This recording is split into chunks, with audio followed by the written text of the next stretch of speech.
Today's episode is all about investing, specifically the use of risk assessments when you are investing and how these risk assessments interact with your portfolio. But after we've talked about that, we go into a wider discussion about active versus passive, what is a reasonable fee that you should expect to pay, why so many active fund managers struggle to outperform the market, and we give a few examples there. So hopefully something for everyone, whether you're thinking about starting to get investing or whether you're an experienced investor. Now, this was originally made for YouTube, and there are some slides. And of course, if you have questions and you're watching on YouTube, drop them in the comments and we'll try to get to them. But we thought we should also put this on the podcast as well, because it's a really valuable, simple guide to some key investing concepts. Thank you so much for listening and watching. And if you want to see more of this, you've got to hit the subscribe button on whatever platform you're watching on. So it's my pleasure to welcome back to this episode, Dennis Hall from Yellowtail Financial Planning. Hi, Dennis. Hi, Tommy. How are you? I am good. And I'm also excited to talk about this because we are talking about risk profiling questionnaires. And before everyone turns off and falls asleep, I think this is a massively underrated thing that, well, we're going to get into it, but let's just start with, how does someone get to fill in a risk profiling questionnaire with you? Oh, well, they're all over the place. I'm kind of introducing this talk with a slide with a Tina Turner picture with that song, What's Risk Got to Do? What's risk got to do with it? Got to do with it. What's risk but a second-hand emotion? What I think with risk profiling questionnaires is that they're there to try and get some measure of someone's emotional response to market volatility. And we'll unpack that as we go along. So a risk profiling questionnaire, what is it? Well, they're sort of questions that are designed to try and get an idea of what you're looking at. A typical question might be something like, have you ever sold an investment solely because of a stock market decline? And yes, I've sold a lot, I've sold some, I didn't do anything, maybe I bought some more, or I just piled in because I now see the stock. That's trying to begin to put a score against something. But when were these risk profiling questionnaires introduced? Well, we've had regulation in this country since 1988, and I was already working. So I was at the time before there was no investment regulation, no financial advice regulation. But I didn't begin to see risk profiling questionnaires until about 2000, the turn of the millennium, really, when we had a new regulator, the Financial Services Authority, which is now the Financial Conduct Authority. And you might remember, people are old enough, that we had the internet bubble, the crash. And there were all kinds of people who had been piling in or told to pile in to internet stocks, seeing reductions of perhaps 90% or more on the value of their investments. And so people were beginning to complain, but there was no mechanism against which they could complain. And then we had that 2008 market crash when, again, I think there was another wave. And I believe this was compliance driven. So that firms were saying, well, if people are complaining that we've given them bad advice and their investments have fallen, how are we going to measure that? Because there is no regulatory requirement to do a risk profiling questionnaire. That's not been driven by the regulator. I believe it's been driven by compliance departments saying, well, if we ask people questions about what their risk profile is and we invest them that way, if markets fall or do something wrong, well, we're protected.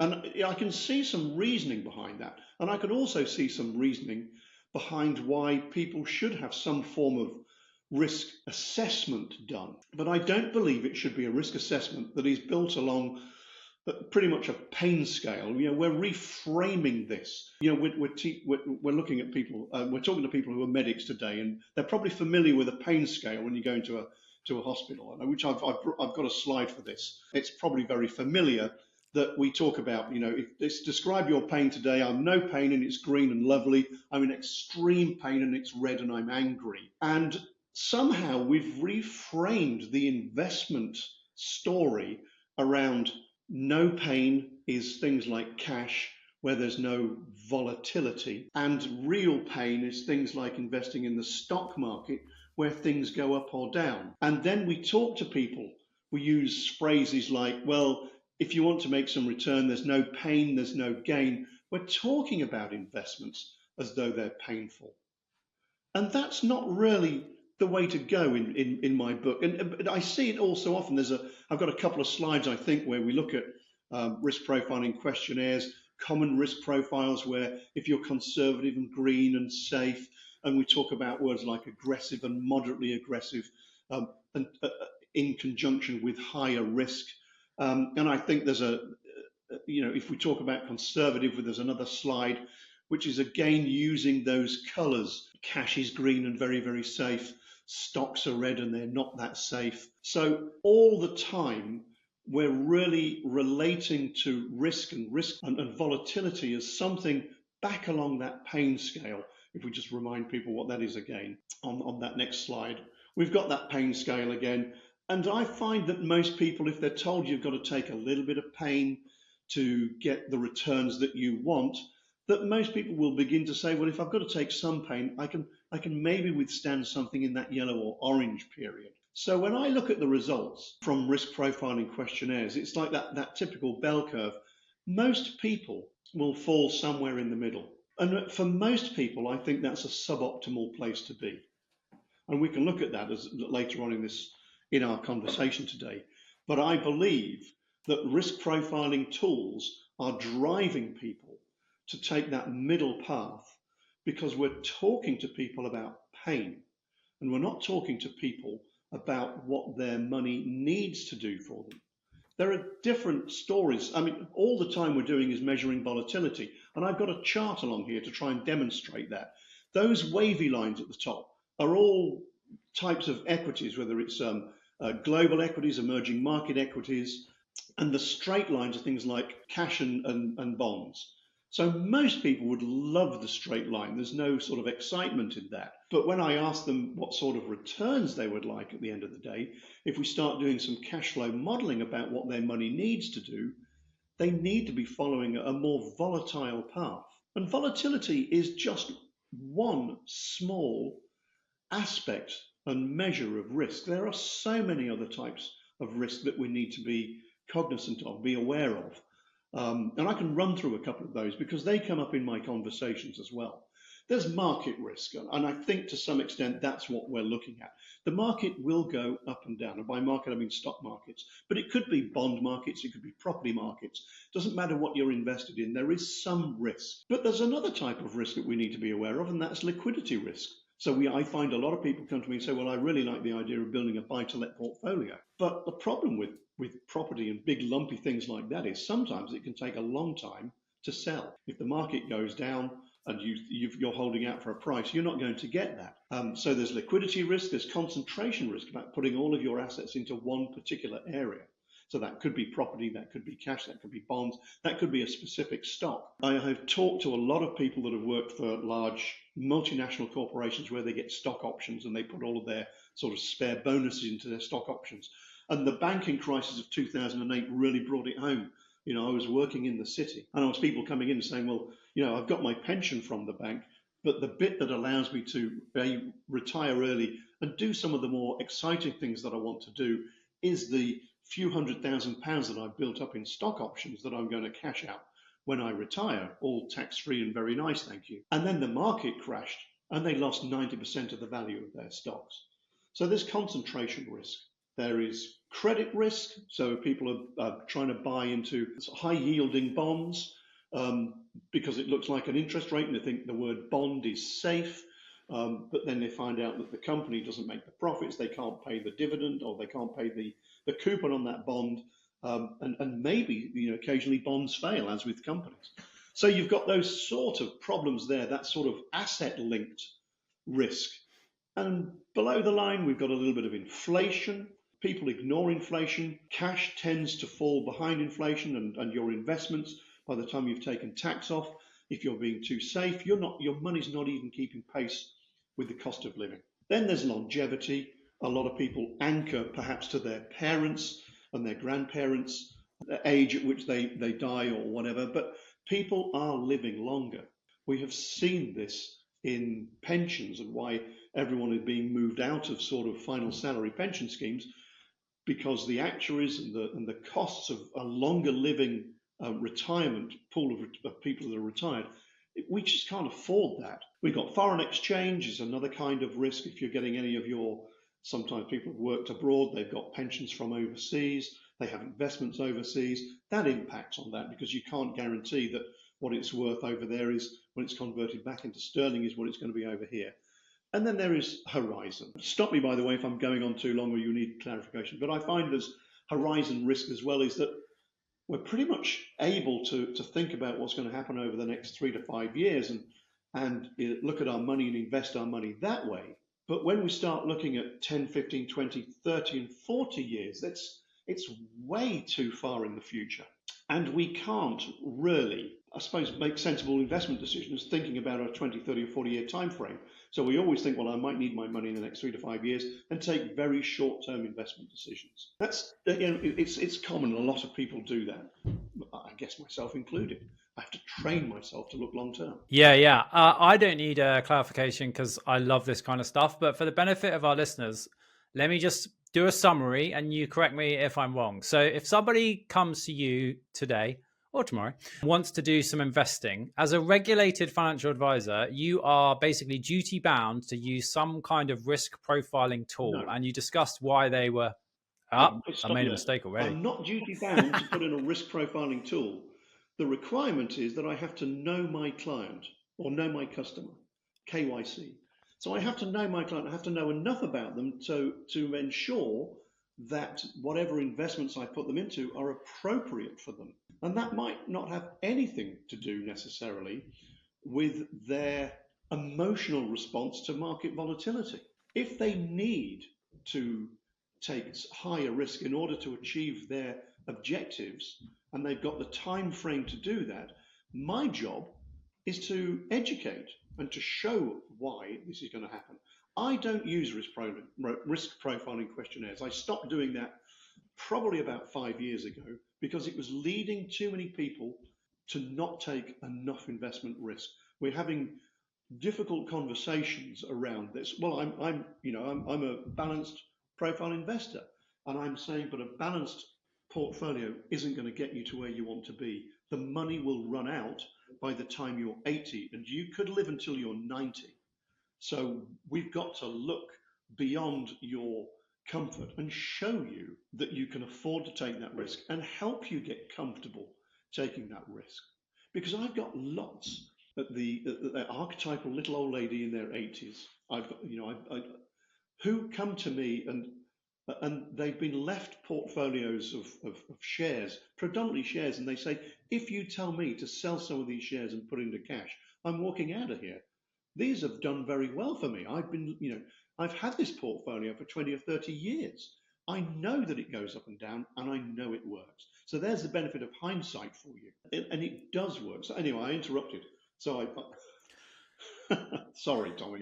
No, I just think it's important. Basically, the goal here is to match your portfolio to your goals and your long-term aspirations. Like you said, use cash flow modeling to make sure that you're going to get the returns you need, and then also match that portfolio to your risk tolerances and preferences. And I think that mismatch between portfolio volatility, shall we call it, and risk tolerances is a major cause of people, especially if they're DIY investing.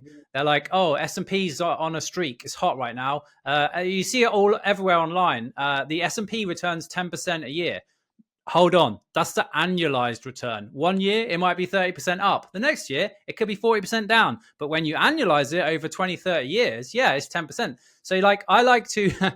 I have a love-hate relationship with robo-advisors, which is basically a way where you can invest without using a financial advisor, but getting some kind of help. And they will definitely use a risk profile questionnaire. And then I go through that process and I look at it and I think, okay, well, at least they're getting started in investing. And then you read the online reviews and it's like, the S&P 500 has returned 10% this year. My portfolio has returned 1%. This robo-advisor is terrible. And it's like, no, you skipped the education bit. You didn't even understand what you're investing. And guess what? Because you went through the risk questionnaire saying I don't want to lose money, I'm really cautious. You're 80% in bonds. 80% in bonds, 20% equities is never going to outperform, or very rarely going to outperform the S&P 500. It's just they've skipped that education step. And if you skip that education step, you're probably going to make a mistake. You are. And I think they've got the wrong horizon. If they're looking at that over a year, I mean, you shouldn't be investing in the markets over a year unless you're I don't know, some kind of excitement junkie. You want the roller coaster ride. It's not what it's about. Investing is different to speculating. And we're not going to get into that today because there's so many other things we can talk about. But getting the right horizon, we talked about earlier, so getting the right time frame is good. I was going to mention something about capacity for loss. I think there are three areas really. There's how much risk do you need to take? How much risk do you want to take? How much risk can you afford to take? And that is a really difficult conversation, trying to marry those things together. Because if they're not in sync, you've got to somehow squeeze them into something that makes sense. And it might mean that people don't quite get the retirement that they hoped for because they're not prepared to take enough risk, or they can't afford to take enough risk. So there are some trade-offs in all of these things. And the Financial Conduct Authority, the regulator, are beginning to see this. They're talking a lot more about capacity for loss rather than someone's attitude to investment risk. Attitude to investment risk is the least important part of it. I'm saying that because it's an emotional response, and you can be trained out of that emotional response. It's probably because you've heard stories or you've met people that have lost everything on the stock market. Well, they've not invested, they've speculated. And if we can stop people speculating and start marrying up those three things, needs, tolerance, and capacity, I think we begin to get people on a much better path. Yeah, definitely. And just because we're trying to educate people here, so some people might not be confident with the difference between like risk, capacity for risk, as I understand it, is basically, okay, Tommy, if you invested this £1,000 and it went to zero tomorrow, could you afford to lose that £1,000? That's my capacity for risk. Because if I could afford it, then yeah, my capacity for risk is high. Versus my risk tolerance, which is like, if I'm sat there every day, like watching the ticker, logging on, and then I phone up Dennis, somebody, Dennis, it's down 2% today. Dennis, I've lost £5. That's your risk tolerance. So capacity for risk is different from your risk tolerance, which is what we're talking about with these questionnaire things. Is that right? One's an emotional response. Yeah, I don't like it going up and down. Yeah, but stretch it out over 5, 10, 15 years and just look how well it's done. Do you like that return? And I've got a slide in a moment which will kind of look at that. The capacity thing is very important, because if you're building up a sum of money in order to retire on, and then the stock market crashes the day that you retire, the capacity is I shouldn't have had all of my money invested. My capacity is that actually I've got a reserve fund in cash that will last me. I can draw down on that alongside my pension for the next 3 to 5 years if necessary, if this is a long drawdown. So that capacity is if you've got reserve funds, you can take more risk with your investments. And sometimes people pull the two together, and in their retirement portfolio, they've got both cash bonds and equities, and in what proportion is going to be appropriate for their needs. So I've got a slide that looks at some numbers on investment returns. Sort of, when I ask people how much you want from, I've got that graph that I showed earlier on with the straight lines and the spiky lines, and these are the returns from it. So if you'd invested a sum of money 40 years ago, it could have grown. I think this is £1,000. If you invested £1,000 over a 30-year period, it could have grown to anywhere between £2,470 and £23,000. And I asked people, so if you were investing for 30 years, which line do you want? And they all want that £23,000 line. Of course they do. And when you if you can stretch it out, and you said if they were all straight lines, everyone would plump for the 23,000. When you start putting in the volatility, they get a little bit scary because they focus in on that 3 to 5 year volatility period and say, oh, I could have lost money over that period. Well, only if you cashed it out.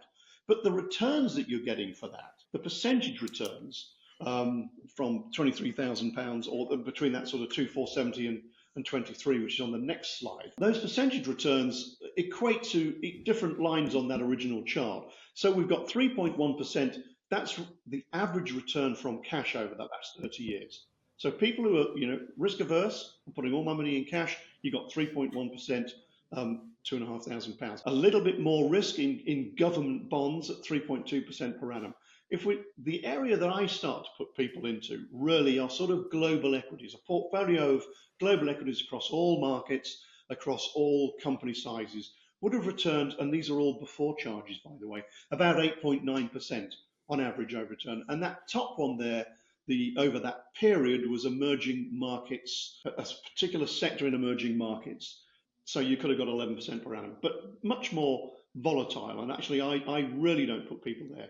But that 8.9% per annum is pretty good after charges. And I think people should be expecting to pay at least 1% charges. But I know that depending where you go, you could be spending a lot more. Charges are incredibly important.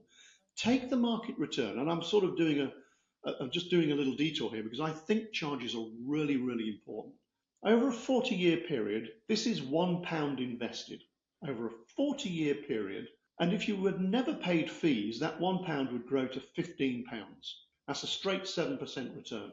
Well, you can't invest without fees, whether that's advisor fees, platform fees, fund manager fees, all kinds of fees. I like to try and, with our clients, if we can cap fees to around 1% all in with funds, platforms, and my costs as well, that's still about a third of the money over 30 years is just swallowed up in fees. If you're paying 2%, and I know there are wealth management firms out there that would have around 2% with their platforms, advice, initial charges, exit charges, all that kind of thing, that would equate to around 2%, you are going to halve the value of your capital. Half of your return has gone. And if you're one of those unlucky people that are paying 3%, and they're out there because there are, you can buy the most expensive platform, you can have the widest spreads on your funds, you can be paying the most expensive fund manager charge, and then a chunk of advice on top. If you're losing 3% a year, 2/3 of your money's gone.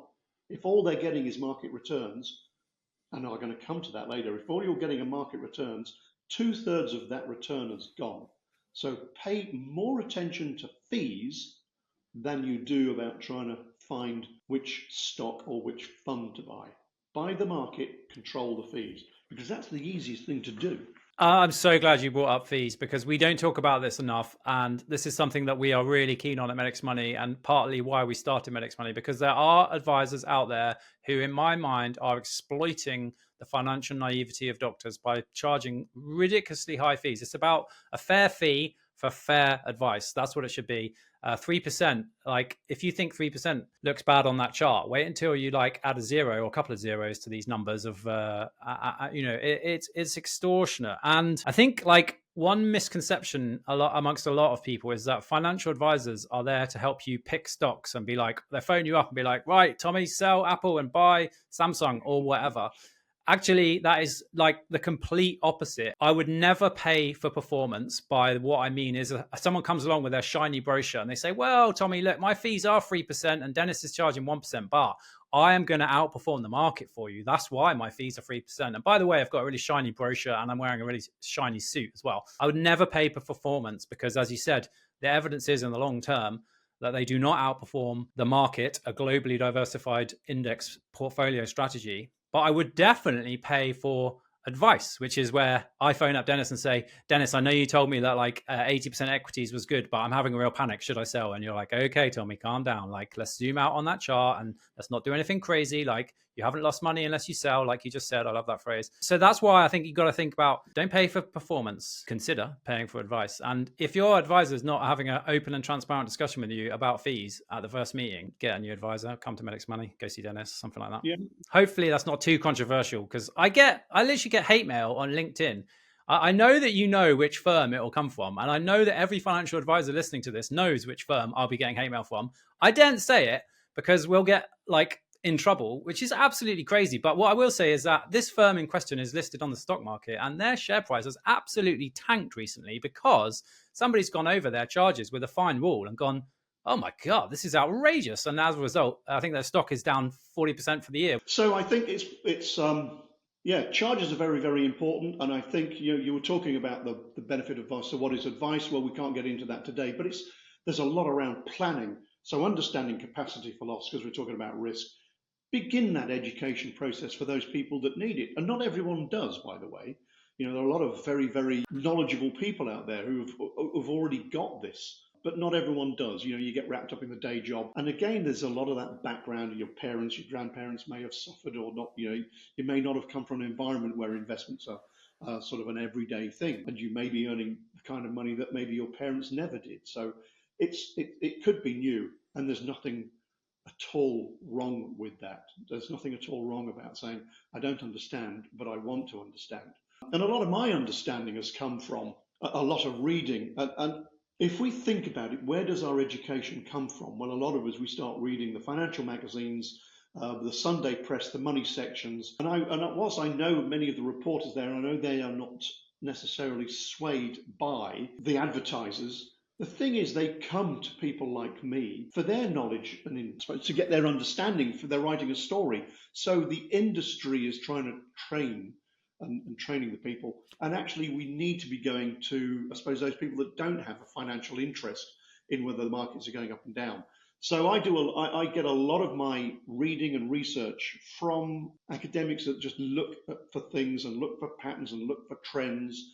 So a lot of my investment philosophy comes from some Nobel Prize winning economists who have looked at relationships. But here's a good book. I'm not encouraging anyone to go out and buy this because it costs about £100.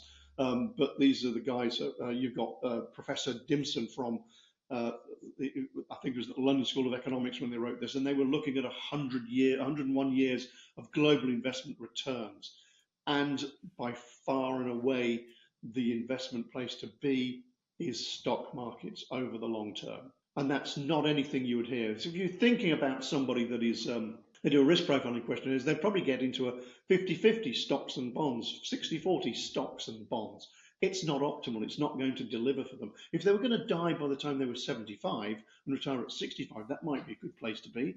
But it's not if you're thinking of retiring at 60, 65, and you're going to be living until you're 85, 90, 95. You cannot afford not to take risk. So yeah, just sorry to interrupt, but just because I want to drag as many non-investors, people that are sat there thinking, right, I thought cash was safe, but turns out Dennis just told me over the long term cash is not that safe. So we're getting into bonds a bit, and we're saying we're not enjoying bonds too much because long term they underperform equities, as evidenced by this chart that we're looking at here. Can we just briefly explain what bonds are really simply and their role in the portfolio? Because depending on your investment timelines, when you need the money, and your attitude to risk and capacity for risk, some bonds might be useful. But your overall point is that basically, and correct me if I'm putting words in your mouth, but perhaps too many people have got too many bonds, when if you're in it for the long term, a high percentage of global market equities makes more sense. But can we just get a quick rewind because I don't want to lose people here. As much as I would like to talk about the really complex stuff, and we'll get to that, I think we should just try to explain about bonds, because this graph is awesome.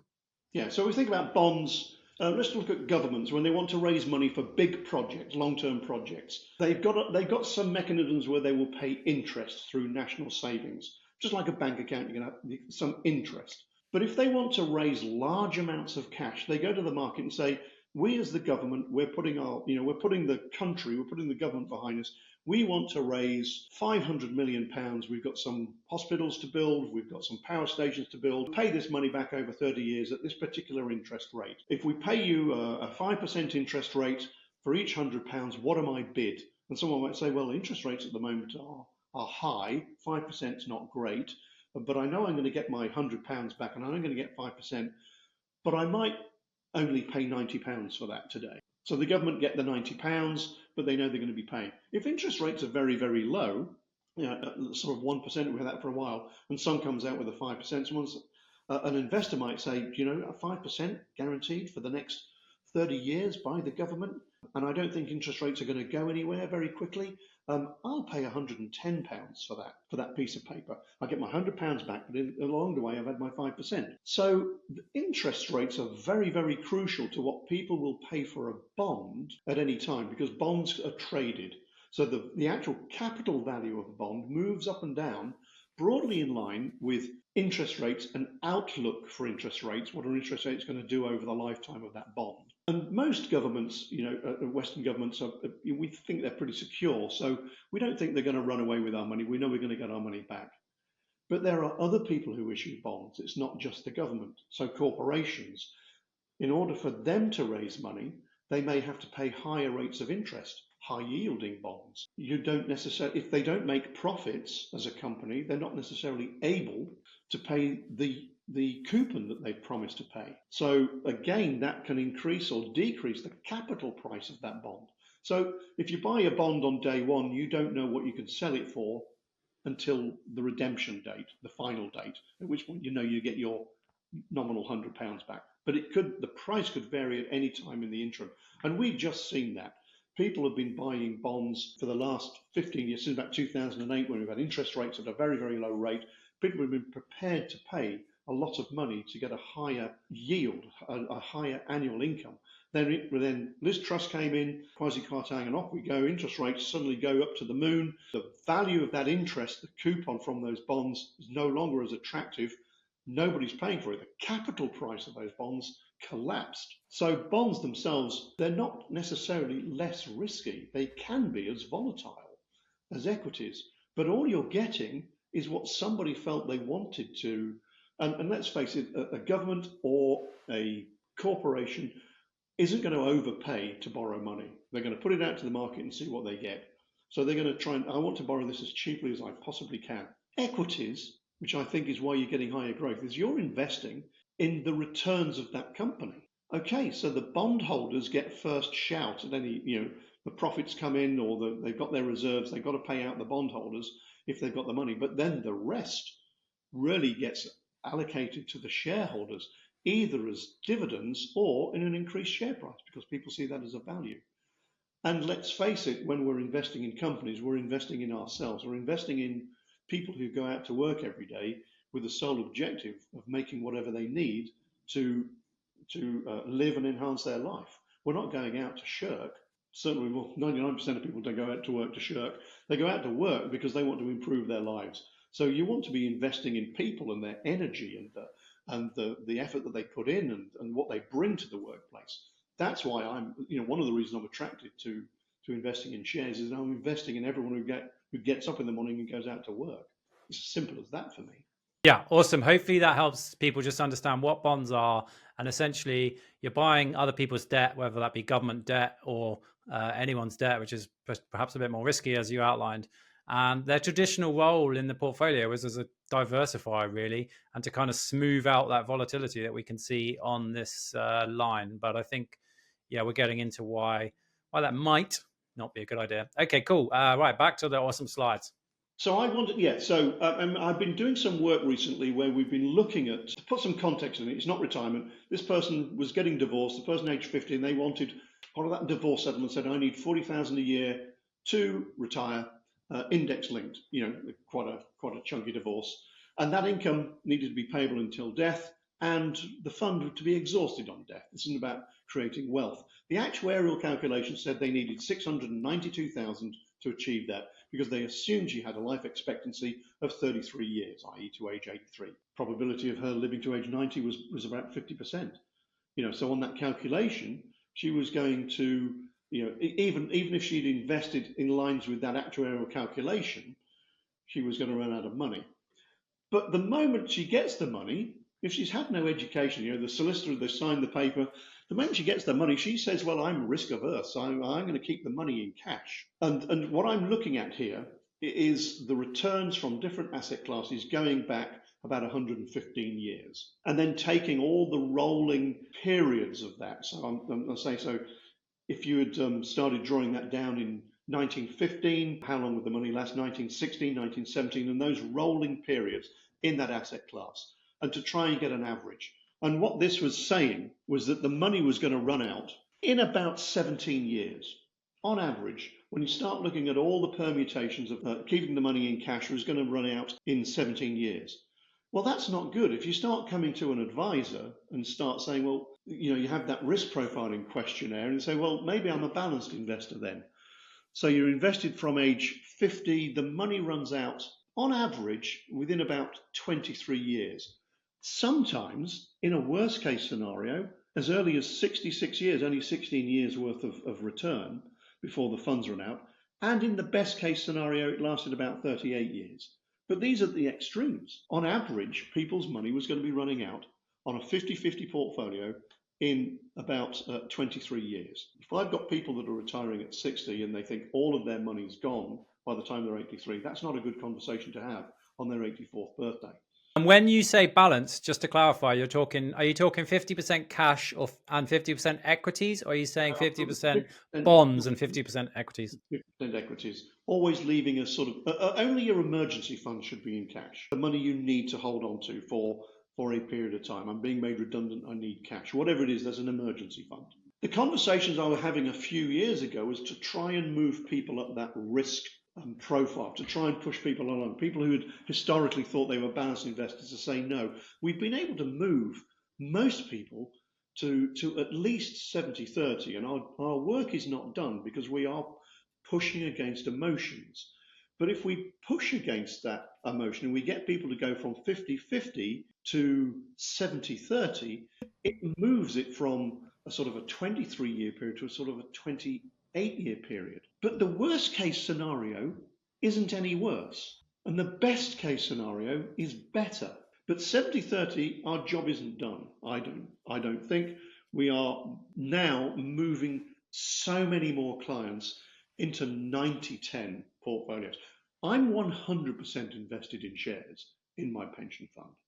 I've got my emergency fund elsewhere, but I'm 100% invested in shares. So actually, I'm hoping to get a slightly better return than this.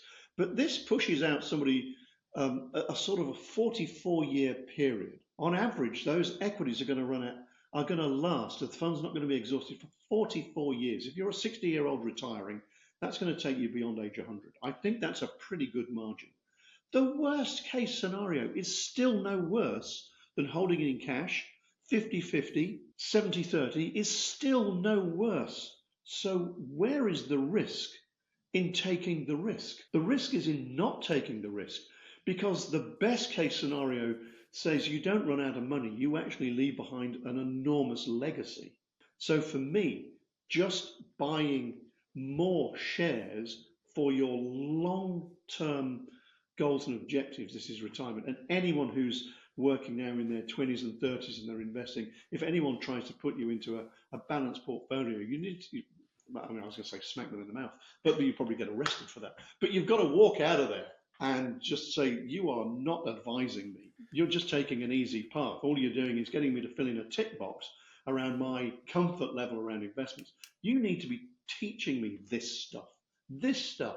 Show me what my best and worst case scenarios are, depending on which path I take. And when you start presenting evidence like this, and it might take a little bit of time, as I say, we've been moving people from those sort of 60-40 portfolios that they all come to us with into sort of 70-30, 80-20 and 90-10. And I don't have many clients that are like me, 100% invested in equities, but there are some.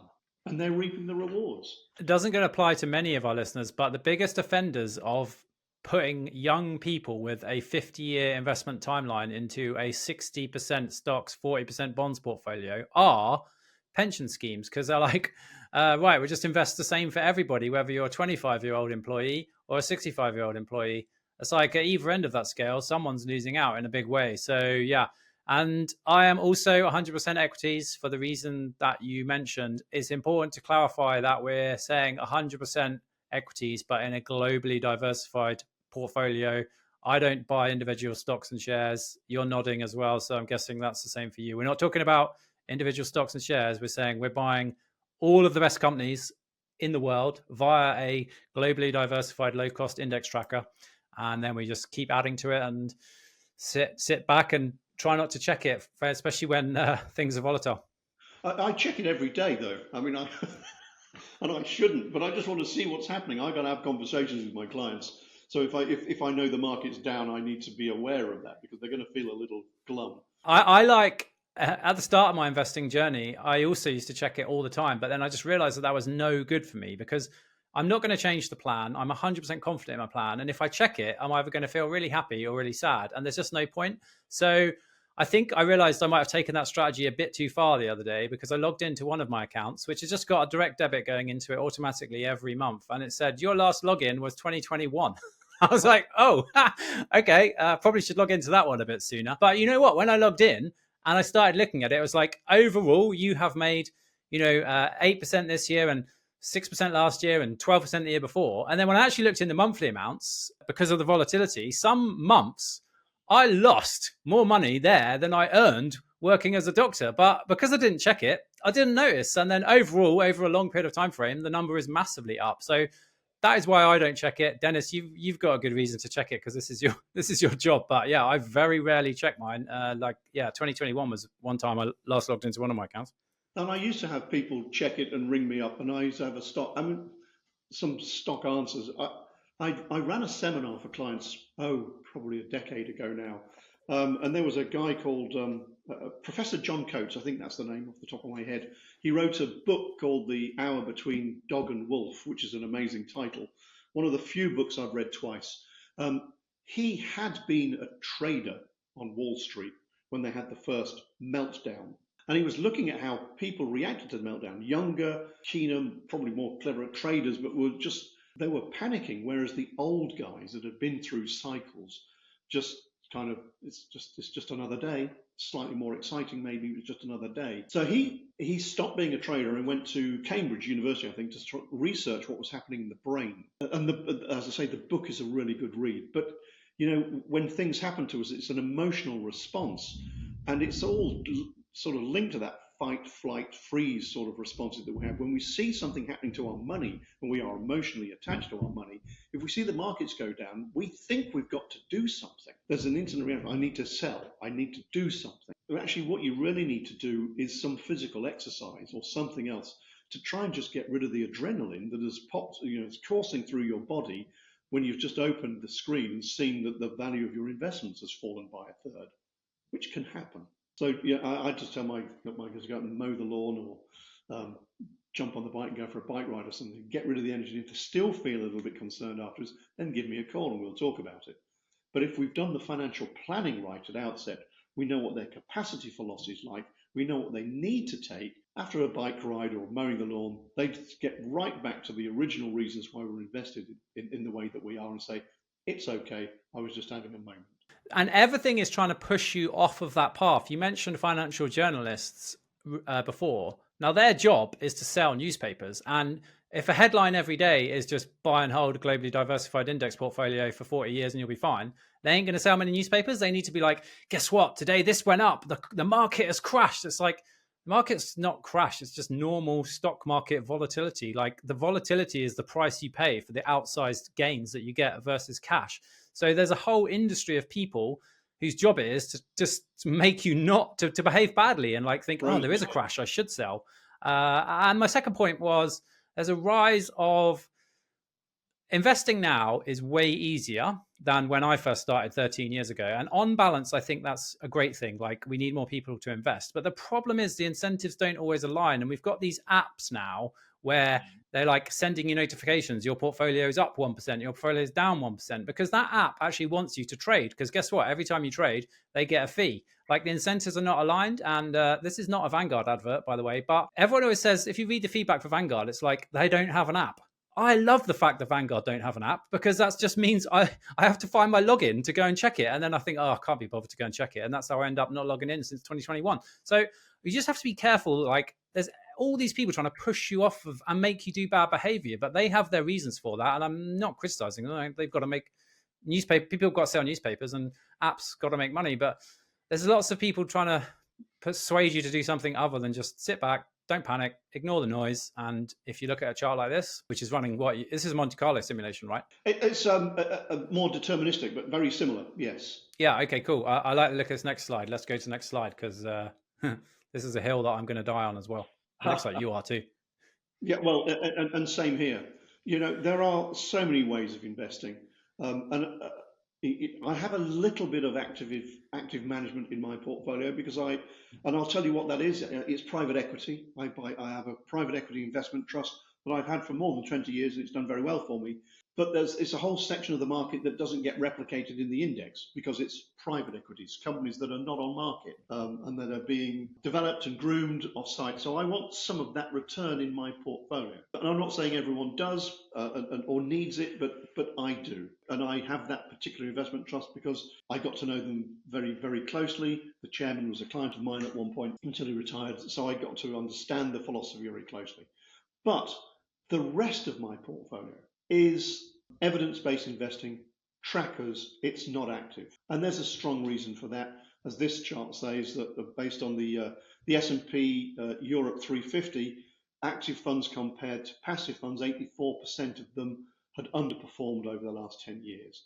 And that's not just the Europe market, it's all markets that gets replicated. Just to de-jargon this a bit as well, because lots of people will be nodding about this and saying, yeah, but active investing is where a highly paid fund manager says, right, I'm not just going to track the market, I'm going to beat the market, and I'm going to beat the market by having insights and trading and, like the traditional kind of view of what stock brokers do versus passive investing, which essentially just buy an index and an algorithm tracks that index. They don't trade. So is that just a quick sort of description of active versus passive? And it can be you would think and the media wants you to think that active investors running around the stock markets, wearing red braces, shouting, sell, sell, buy, buy. You would think that would outperform just simply buying a passive index and doing nothing for a long, long time. And that's what the media want you to think. But as Dennis's slide is showing you here, 84% of active funds underperformed the market index. And there's that classic bet, isn't there, from Charlie Munger just died, which was obviously sad. But Warren Buffett's classic bet, he bet Buffett, some... Yeah. Buffett bet a load of active managers that over 10 years that a passive fund that Buffett picked could outperform their active fund. And it didn't just outperform, doing nothing outperformed them by absolutely miles. In fact, they actually threw the towel in about a couple of years early because they were like, there's no way we're going to catch up. So it can be quite a mindset shift to just think. So yeah, I think, is that cover active versus passive? Because I think it's important to understand this difference. And again, it's somewhere where the media is trying to make you think something that maybe isn't helpful. It is. I think passive is actually quite a broad thing. You've used the words several times. Indexing is a form of passive investing. Passive is saying we're not doing anything. You could be a buy and hold, but you could be a very selective buy and hold. I just like indexing, very little turnover in the portfolio. And we can sort of demonstrate, because we're not saying that every active manager is useless. Some perform very, very well, and some can perform well for a particular period of time. We don't always know why. We'll assume it's skill. But let's just take a look at the United States and the S&P 500, possibly the biggest market, a lot of attention, a lot of fund managers thinking they can beat the S&P 500. So over a 1 year period, about 40% of managers in the year to June 23, almost 40% of managers were able to outperform. This chart won't tell us by how much, but they were able to outperform, but it's still a minority. If we move to the next chart and sort of extend that over 5 years, only about 13% of funds and fund managers had been able to outperform the market as a whole. Over a much longer period, 15 years, and we're talking about people's retirement funds, less than 8% of funds had been able to outperform the market as a whole over that period of time. And here's your problem. You need to have identified them 15 years beforehand. And that's really difficult. And you'll see some fund houses and some fund managers sort of indicate growth that might be better. I remember doing a study on Anthony Bolton, who's been retired probably a decade or more now. But he, for over 25 years, was running the Fidelity Special Situations Fund. And over the 25-year period that he had been managing that fund, which is a combination of global and UK special situation stocks, that special situation things is important. But over that period, he'd achieved just over 19% per annum, considerably better than the market as a whole, and considerably better than a lot of his peer groups. But special situations isn't the market. It's a slice of the market. It's value stocks, those that at the time are undervalued, where you have to hold your nerve and sort of buy things because the rest of the market's saying that's not worth the money. And also generally smaller company stocks, crisis stocks. So special situations is a small part of the market. It was hugely volatile. There were periods of years where it underperformed and you'd have to hold that stock. And I think Bolton said, because they kind of look, he didn't think there was a single investor that had held the fund from start to finish, because most people would say, hey, Bolton's on a run now, he's got his mojo back, let's dive in close to the top end of value investing, and then it comes down, they hold it for a bit longer until they think, well, if I hold, I'm going to lose my money, I'm going to lose all my money, and they bail out. And they just keep repeating that cycle. So the average investor in the Bolton fund, even if they're a Bolton fan, might have only got, 5 or 6% annualized return from their investment instead of the 19% that he achieved. But here's the extra bit of research that I did. When I started looking at the value index and small company index over that same period, it was again just about 19%. So he had barely beaten the index. Well, actually, he'd beaten it by a bit. He'd probably had to achieve probably 23% a year, because by the time you've taken off their charges and such like, he's had to outperform the market. But you'd had to know that 25 years beforehand, and you'd have had to keep the faith in that one fund manager for 25 years through the good times and the bad times. And investors don't do that. But it is easy to keep the faith in the market.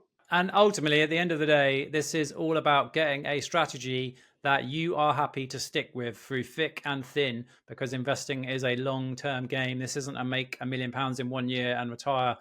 This is about 20, 30, 40 years of just constantly doing the same thing. And over time, as your charts demonstrated, historically speaking, past performance is not an indicator of future returns or whatever you have to say. You would have done very well. And if you want a real life example, maybe from my generation, you've got to mention Neil Woodford. If you want to have a look at Neil Woodford, he was a star fund manager for years at Invesco Perpetual. He was just unbeatable. And then he started his own fund because he was just so good. He couldn't be touched. An amazing active manager. He started his own fund, and have a little look what happened next, because that was ugly. And it just shows that consistently outperforming the market over many, many, many years is incredibly difficult. And even Neil Woodford, who at one stage was being lauded as the god of UK investing, he couldn't manage it, unfortunately. No, and there are people trapped in funds that they can't get out of now with big losses. You just spoiled my punchline. That was a teaser for people to go and look at Neil Woodford, and you just ruined my punchline there, Dennis. Edit me out. I would never edit you out. That was awesome. A great run through there. Hopefully we kept it accessible. What's our kind of take homes? And also, let's not forget to mention the Century Plan podcast, whose 4th season is coming soon, I believe. It'll be our 3rd. It just feels like 4. I've been there since the first season. Maybe that's why it feels like 4 to me. No, I'm joking. What was the kind of take homes for this? Summarize this incredibly complex talk in 2 sentences. Trying to invest based on emotion is not a good idea. Invest based on data. So what do you need to do? What can you afford to do? And your emotional response to that is the least important. I think is sort of the core key. The other one we've looked at is that fees, how much you pay for funds, investments, platforms, and advice is important, and is probably the single most important thing that you as an individual can influence. But don't expect to get it for free, because you won't. And indexing. If you're investing over the long term, be an investor, not a speculator. Investors just go for the long run. Speculators are trying to hit the ball out of the park with every ball that comes their way. It's not going to happen. We've just seen It's like you've watched me playing cricket there, Dennis. It's not cricket season at the moment, and hopefully I'll be back out there if the hand gets better. But Dennis, that was amazing. Check out the Century Plan podcast, all your podcast players, and Yellowtail Financial. What's your website? Yellowtail.co.uk. Yellowtail.co.uk. Thank you so much for that, Dennis. I love it. I love your podcast because, like I said, people would expect financial advisors maybe to be like, buy this, sell that. But actually, it's more about the psychology of money. And that is a massive part of the game. So check out Dennis's podcast as well. Thanks so much. Thank you, Tommy.